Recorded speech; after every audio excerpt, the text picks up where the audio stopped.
नमस्कार, आप देख रहे हैं आज समाचार और मैं हूं विनोद लाहौट। हरियाणा के बहुचर्चित प्रॉपर्टी आईडी घोटाले में एक नया खुलासा हुआ है।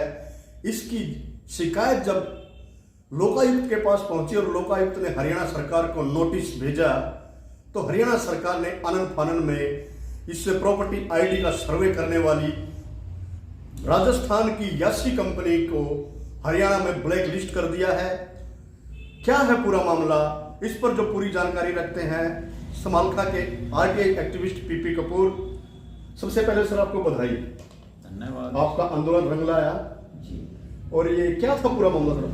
पूरा मामला ये है कि जो हरियाणा के अंदर पूरे सभी शहरों के अंदर 88 शहरों के अंदर प्रॉपर्टी आईडी सर्वे का करने के लिए एक याशी कंपनी जो जयपुर की कंपनी है उसको हरियाणा खट्टर सरकार ने कॉन्टैक्ट दिया था 4 साल पहले और आज इस घोटाले का पूरी तरह से मोहर लग चुकी है इसके ऊपर, क्योंकि हरियाणा सरकार ने उस याशी कंपनी के ऊपर बड़ी कार्रवाई करते हुए उसको ब्लैक लिस्ट कर दिया है।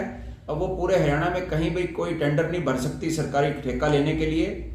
उसकी जो बकाया पेमेंट है उस पर करोड़ों रुपए की बकाया पेमेंट उस पर रोक लगा दी गई है और उसकी जो बैंक परफॉर्मेंस गारंटी थी, मनी थी, वो भी सरकार ने जब्त कर ली है।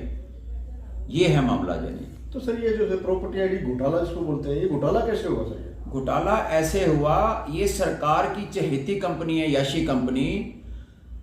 इसने जो पूरा बोगस सर्वे किया, 95% प्रॉपर्टी आईडी का सर्वे गलत था।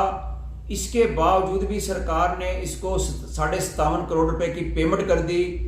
पूरे हरियाणा की सभी नगर पालिकाओं, नगर निगमों, नगर परिषदों के अंदर दलाली के अड्डे खुल गए, भ्रष्टाचार के अड्डे, दुकानें खुल गई और लोग लूटने को मजबूर हो गए। किसी का प्रॉपर्टी में नाम, ऑनर का नाम गलत है, मालिक का, किसी का एरिया गलत है, किसी का एड्रेस गलत है, किसी का रिहायशी को कमर्शियल बना दिया, कमर्शियल को इंडस्ट्रियल बना दिया। सारी पब्लिक जो है 88 शहरों की, वो लोग धक्के खाने को मजबूर हो गए, लुटने को मजबूर हो गए। आज तक भी धक्के खा रहे हैं। बड़ा भारी रोष है पब्लिक के अंदर, लेकिन सरकार सुनने को तैयार ही नहीं थी। सिर्फ एक कंपनी को खुश करने के लिए, अपनी चहेती कंपनी याशी कंपनी को खुश करने के लिए पूरे हरियाणा की 88 शहरों की जनता, जो प्रॉपर्टियों के जो मालिक हैं, उनको इन्होंने दुश्मन बना लिया, उनके विरोध को नजरअंदाज कर दिया। लेकिन और इस कंपनी के खिलाफ कोई कार्रवाई नहीं करी। तो अब ये कार्रवाई कैसे हुई सर? ये कार्रवाई ऐसे हुई कि हमने माननीय लोकायुक्त कोर्ट के अंदर 17 जुलाई 2023 को शपथ पत्र और सबूतों सहित हमने एक लिखित कंप्लेंट करी और उसमें जो हरियाणा के जो अर्बन लोकल बॉडी मिनिस्टर हैं, शहरी स्थानीय निकाय विभाग के मंत्री श्री कमल गुप्ता, उनको और 88 और अधिकारी, जिनके अंदर 12 आईएएस अधिकारी हैं अर्बन लोकल बॉडी डिपार्टमेंट के, उनके खिलाफ हमने कंप्लेंट करी कि इन तमाम लोगों ने ये पूरा फर्जीवाड़ा किया है। सरकार जो है पूरी तरह से इसको संरक्षण दे रही है, इस घोटाले को, इस गलत प्रॉपर्टी आईडी सर्वे को, और अधिकारियों ने भी पूरी मिली भगत करके इसको पेमेंट कराई है। तो इनके खिलाफ क्रिमिनल केस रजिस्टर्ड किया जाए, तमाम लोगों के खिलाफ, याशी कंपनी के खिलाफ भी, और जो इसको पेमेंट करी गई है अभी तक करोड़ों रुपए की, उसको विद इंटरेस्ट ब्याज सहित वसूल किया जाए और इस कंपनी को ब्लैकलिस्ट किया जाए। तो जैसे ही 8 अगस्त को माननीय लोकायुक्त ने हरियाणा सरकार के चीफ सेक्रेटरी को नोटिस जारी किया और रिपोर्ट तलब करी कि 8 नवंबर तक हमारे को रिपोर्ट दीजिए इस पूरे मामले की, तो उन्होंने, हरियाणा सरकार जागी नींद से और इसको जो है 12 सितंबर को इसको कॉन्ट्रैक्ट को जो है रद्द करते हुए कंपनी को ब्लैकलिस्ट कर दिया और ये सारी बड़ी कार्रवाई करी है।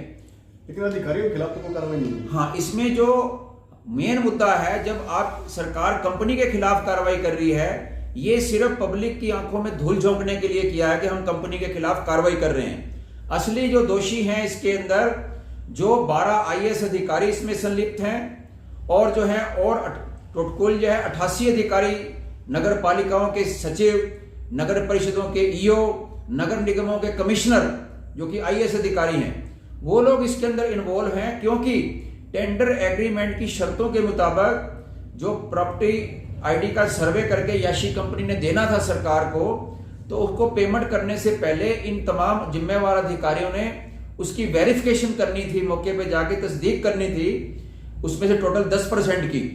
तो इन्होंने और उसका फिर सर्टिफिकेट देने थे, साइन ऑफ सर्टिफिकेट, तभी इसको पेमेंट का भुगतान होना था, पेमेंट होनी थी याशी कंपनी को।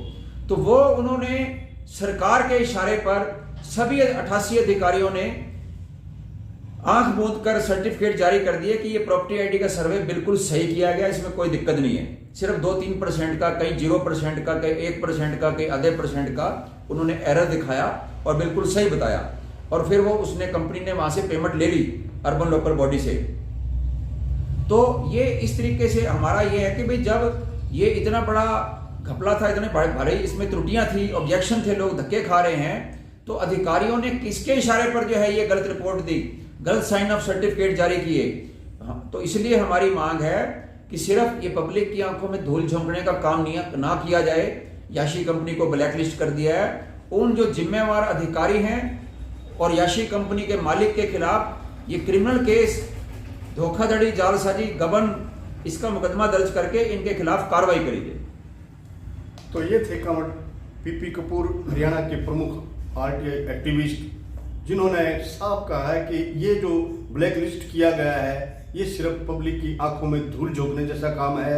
असली काम उन अधिकारी जो इसकी जिम्मेदार हैं, जिन्होंने बगैर किसी छानबीन के सर्टिफिकेट जारी किए, उनके खिलाफ और यासी कंपनी के मालिक के खिलाफ भी क्रिमिनल केस दर्ज होना चाहिए।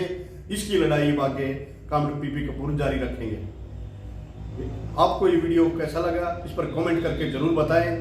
अगर चैनल को सब्सक्राइब नहीं किया तो सब्सक्राइब जरूर करें। विनोद लाहौर, आज समाचार, समालखा।